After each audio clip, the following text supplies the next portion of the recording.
क्या बात है कि परदेशियों से ना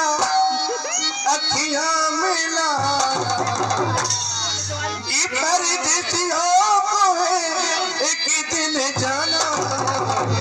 परदेशियों से ना अखियां मिला,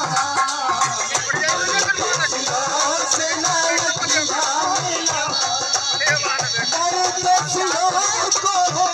एक दिन जाना,